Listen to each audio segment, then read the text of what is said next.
Alors, bonjour chers téléspectateurs, et bienvenue, sur votre plateau télévisé favori, Mes plus grands secrets. Alors cet après-midi, nous avons le plaisir de vous présenter, Monsieur Alexandre, qui partagera avec nous son plus grand secret. Je vous préviens, cette histoire est riche en frissons.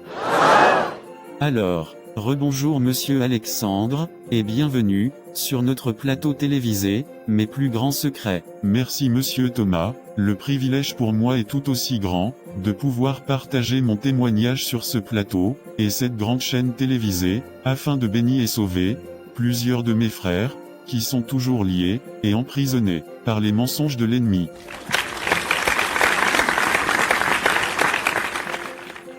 Monsieur Alexandre, vous avez la parole. Alors, étant né dans une famille non croyante, je n'avais pas été élevé dans la religion, mais à l'âge de 10 ans, j'ai trouvé un livre de sorcellerie dans une bibliothèque. Cela m'a tout de suite attiré. Je l'ai caché dans ma chambre, et l'ai dévoré, même si je ne comprenais pas réellement ce que je lisais. C'est alors qu'un soir, avec ma foi d'enfant, je me suis coupé, pour signer un pacte avec mon sang, j'ai là, donné ma vie à Satan.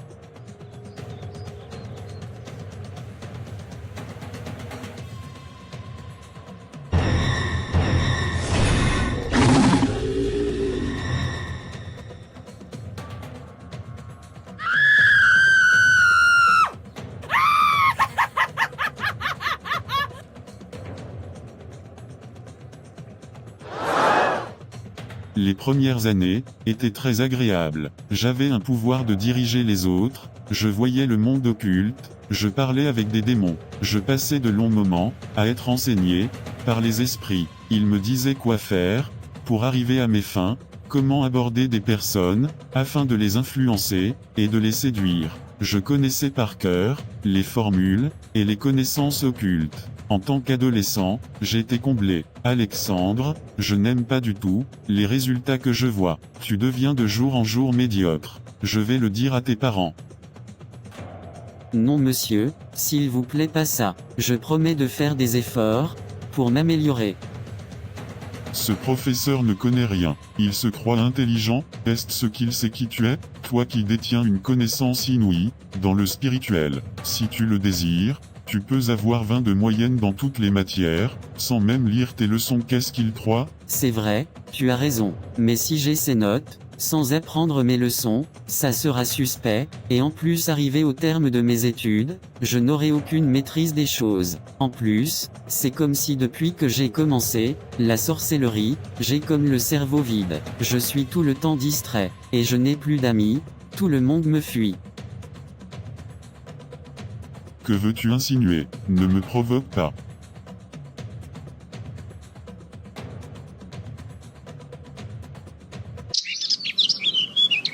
Regarde le monsieur assis là-bas. Je vais voir si tu as appris ce que je t'ai enseigné. Hypnotise-le, et vole-lui tout son argent. Ça c'est un jeu d'enfant. Merci Seigneur pour ce contrat que je viens de signer, et pour la dîme que je viens de déposer à l'église. Maintenant, je vais me faire plaisir, avec un bon déjeuner. Merci Seigneur. Bonjour monsieur, comment allez-vous? L'Esprit de Dieu convainc Julien de ne pas répondre à la salutation. Bonjour monsieur, s'il vous plaît, j'ai faim, mes parents ne m'ont rien donné à manger aujourd'hui, venez en aide à un enfant en détresse, s'il vous plaît. L'Esprit lui convainc de parler. Mon enfant, Jésus t'aime. Cet esprit, qui t'inspire à voler les gens, et à leur faire du mal, ne t'aime pas, au contraire, il te vole toute ton énergie, tes dons et talents, avec le temps tu n'auras plus aucune intelligence, car tes performances à l'école ont tout baissé. Mon enfant, reviens auprès du gardien et pasteur de ton âme, Jésus-Christ.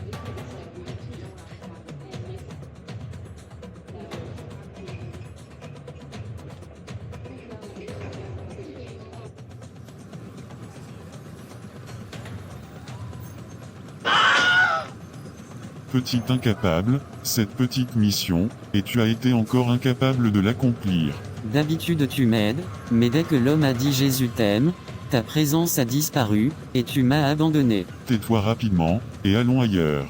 Tu m'es très inutile. Je vais changer ton entraînement. À 18 ans, je dirigeais un très grand groupe de personnes. Je possédais plus d'une cinquantaine de livres d'occultisme. J'avais converti au satanisme beaucoup de monde. Malgré tout, au fond de moi, une souffrance grandissait, et rien ne me comblait, ni l'argent, ni le pouvoir, ni les relations. Je mentais, volais, montais les gens les uns contre les autres. Je pensais au suicide, et me mutilais avec des ciseaux, dans la douche. Je ne me faisais plus aucune illusion. J'avais compris que le monde démoniaque s'était servi de moi, pour propager sa volonté, que j'étais un outil, qu'on allait jeter, après utilisation. « 8 ans dans l'occultisme, à ne faire que le mal, mentir, voler, escroquer, tuer, à mon si jeune âge. En plus, tout cet argent que j'ai volé, je n'en ai même pas profité. Tout s'est volatilisé. Je suis devenu influenceur sur les réseaux sociaux à 18 ans. Qu'ai-je fait, à part détruire le foyer des gens, briser leur estime de soi, inciter des querelles, des crises, des divisions, et des tumultes. Tout cela donc pourquoi? Une gloire éphémère, une gloire qui me provoque la dépression, juste à 18 ans? Non, je ne veux plus de cette vie. À cause de mes incitations et publications sur les réseaux, beaucoup de gens se sont suicidés, d'autres ont bien même fait des choses abominables, à leurs frères, sœurs, et conjoints. Je me sens tellement seul, je n'ai plus d'amis, personne ne m'aime. Je me souviens encore de cet homme qui me disait, qu'un soi-disant Jésus m'aimait. Qui est donc ce Jésus ?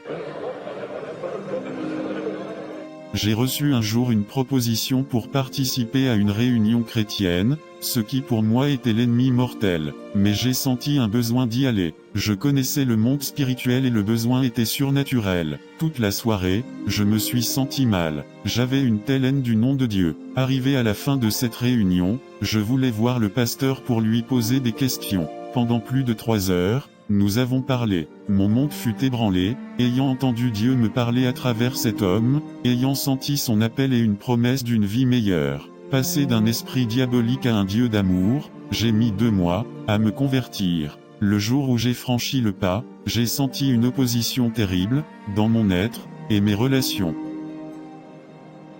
Tu te prends pour qui, sale traite? Tu as osé te rallier avec nos ennemis. Nous allons te tuer. Tu sauras qu'on ne s'amuse pas avec nous.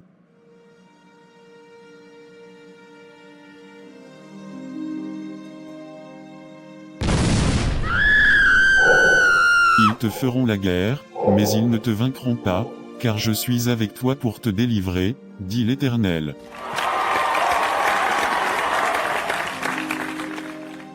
Cependant, une force encore plus puissante m'envahit, un amour que je ne connaissais pas. J'ai senti Dieu. Il m'a accueilli, sans contrat, sans contrepartie, sans reproche. J'ai eu la révélation que, depuis des années, il désirait me rencontrer. Il m'a fallu quelques années, pour me libérer de tous mes liens, et mes habitudes occultes. Depuis, plus de dépression, d'envie de suicide, de mutilation. Je suis libre, membre d'une église locale et j'aime Dieu. Chaque jour, j'ai de nouveaux défis, mais il me parle, me conseille et me porte. Je ne suis plus tout seul, il est toujours avec moi. Ouah, un mot pour la fin? Chers frères et sœurs, ce que Jésus ayant entendu, il leur dit, ce ne sont pas ceux qui se portent bien qui ont besoin de médecins, mais les malades. Je ne suis pas venu appeler des justes, mais des pécheurs. Peu importe la boue et la profondeur de ton péché, Jésus est venu, et s'est vidé de son sang pour toi. Il veut changer ta vie, comme il l'a fait avec moi, te redonner une nouvelle raison de vivre, alors abandonne-lui entièrement ta vie. Tu n'as juste qu'à faire cette courte prière, en gardant ta main sur ton cœur, et répéter juste après moi.